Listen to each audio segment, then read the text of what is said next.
पौष्टिक आहार स्वस्थ जीवन का आधार है और आहार से ही जुड़ा हम सबका व्यवहार है। Good morning everyone. I'm Sween Saini, career consultant, life coach and clinical psychologist, and I make educational videos in these 3 areas of life. और आज इसी सीरीज में हम बात करने जा रहे हैं ईटिंग डिसऑर्डर्स के बारे में।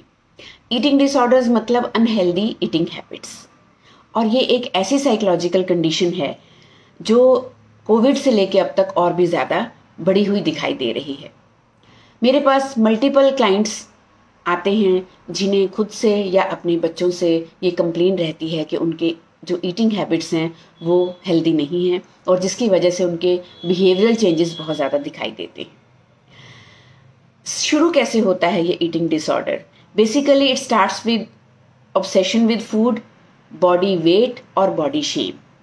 और जिसके सिम्टम्स क्या दिखाई देते हैं हमें कि या तो बच्चे बहुत ज़्यादा खाना खाने लग जाते हैं, बहुत ज़्यादा रिस्ट्रिक्टेड फूड चॉइसेस हो जाती हैं, ओवर एक्सरसाइजिंग करते हैं, या फिर खाना खाने के बाद दे स्टार्ट प्यूकिंग, वॉमिटिंग, और लेग्जेटिव भी लेते हैं जिसकी वजह से वो उसको जो एक्सेस फूड एक्सक्रीट कर सकें।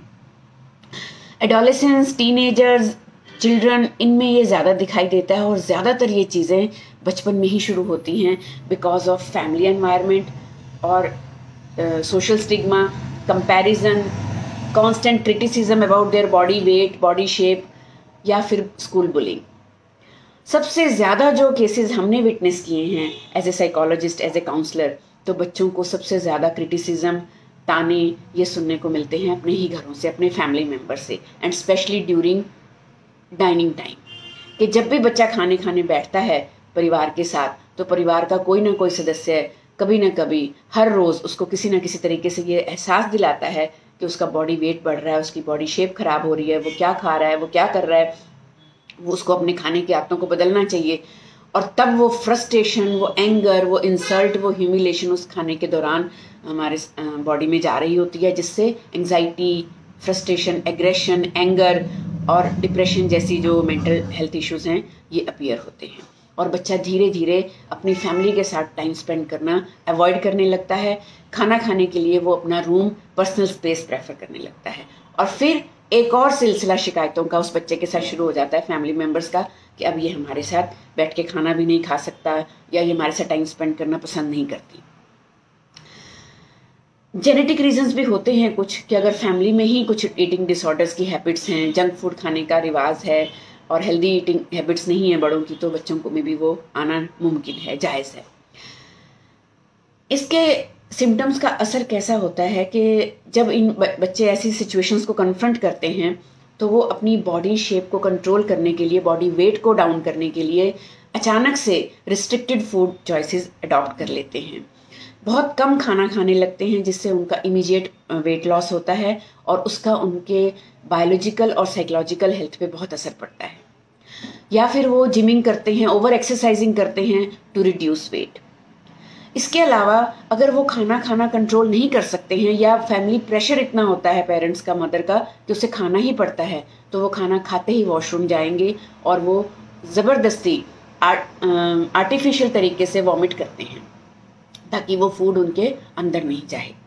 कुछ बच्चे इसके लिए कुछ मेडिसिन और लेक्सेटिव्स भी लेते हैं ताकि वो एक्सक्रीट कर सके एक्स्ट्रा फूड। इसको हम एनोरेक्सिया नर्वोसा सिचुएशन बोलते हैं। सेकेंड ईटिंग डिसऑर्डर की जो कैटेगरी है उसे हम बोलते हैं बुलिमिया नर्वोसा, जिसमें बच्चे unusual large amount of food खाना शुरू करते हैं, एक पर्टिकुलर टाइप और हैवी अमाउंट। फॉर एग्जाम्पल, जो भी चीज़ पसंद है उन्हें, चीज़ है, कोई एक तरह की दाल है, पोटैटोज़ हैं, राइस हैं, वो ओवर ईट करते हैं। या फिर चॉकलेट्स हैं, अगर उन्हें चॉकलेट खाना बहुत पसंद है लेकिन घर से डांट पड़ती है तो वो हफ्ता 10 दिन उसे कंट्रोल करेंगे कि वो नहीं खाएंगे, लेकिन उसके बाद फिर एक हफ्ता बहुत ज़्यादा खाएंगे। फिर गिल्ट, शेम और एक फेलियर का एहसास होता है। उसके बाद वो फिर से कंट्रोल करने की शुरुआत करते हैं, फिर अननेचुरल तरीके से उसको रिड्यूस करते हैं। इसे हम बुलिमिया नर्वोसा बोलते हैं। बिंज ईटिंग होती है थर्ड टाइप, जिसे हम कहते हैं कि छुप छुप के खाना, शो ये करना कि I am not eating much, क्योंकि कॉन्शियसनेस होती है कि फिर फैमिली मेम्बर्स टॉन्ट करेंगे, फिर सुनाएंगे, लेकिन वो छुप छुप के अपनी पसंद की चीज़ें खाते हैं।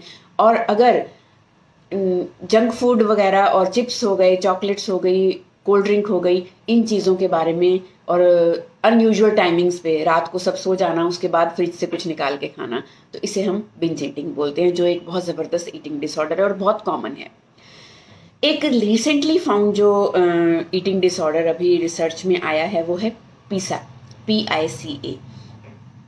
ये नॉन फूड सब्सटेंसेस खाने का है कि हम बचपन से देखते हैं कि बच्चे मिट्टी खाते हैं, चौक खाते हैं, स्लेटी खाते हैं, कई बच्चे कॉटन खाते हैं, किसी बच्चे को कपड़ा खाने की, धागा खाने की आदत होती है, कुछ बच्चे जो हैं वो वूल खाते हैं, आइस खाते हैं, और कुछ बच्चे जो सोप खाते हैं, पेपर खाते हैं, स्कूल में से शिकायत मिलती है, स्टोन्स खाते हैं। इसमें ज़्यादातर कैटेगरी बच्चों की, प्रेग्नेंट वुमेन या फिर जो मेंटली अनस्टेबल कैटेगरी है, उनमें ये जो ईटिंग डिसऑर्डर है ये दिखाई देता है, और ये बहुत ज़्यादा स्ट्रेस और एंजाइटी का जो एक सिग्निफिकेंट सिंबल है। तो जब भी हमें अपने आसपास कुछ ऐसा दिखाई दे तो कंप्लेन और ब्लेम की बजाय हमें एक राइट अप्रोच की ज़रूरत पड़ती है। इसके लिए मेडिसिन भी ली जा सकती हैं और साइकोलॉजिकल ट्रीटमेंट भी लिया जा सकता है।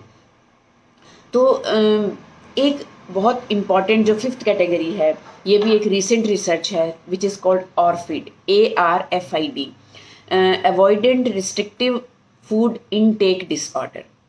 कि जैसे किसी को किसी चीज़ की एक स्मेल से, उसकी फ्रेगरेंस से, उसके फ्लेवर से, उसके टेस्ट से बहुत ज़्यादा परेशानी होती है, तो वो एक पर्टिकुलर चीज़ से उनको उबकाई आने लगती है, वो उसको रेजिस्ट करने लगते हैं, दे कांट टेक इट, और वो वाली चीज़ खा ही नहीं पाते। तो कुछ इंग्रेडिएंट्स किसी फूड आइटम में इस तरह के होते हैं, तो वो उसको कंप्लीटली अवॉइड करने लगते हैं। तो इसे हम बोलते हैं avoidant restrictive food intake disorder.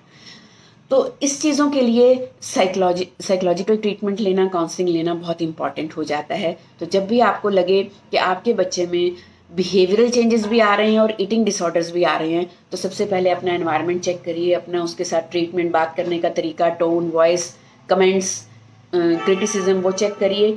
और अगर लगता है कि नहीं हमारी तरफ से सब ठीक है, फिर बच्चे को आप किसी भी साइकोलॉजिस्ट के पास ज़रूर लेके जाइए। अपना और अपने बच्चे के स्वास्थ्य का ध्यान रखिए। स्वस्थ रहें, तन से भी और मन से भी। शुक्रिया।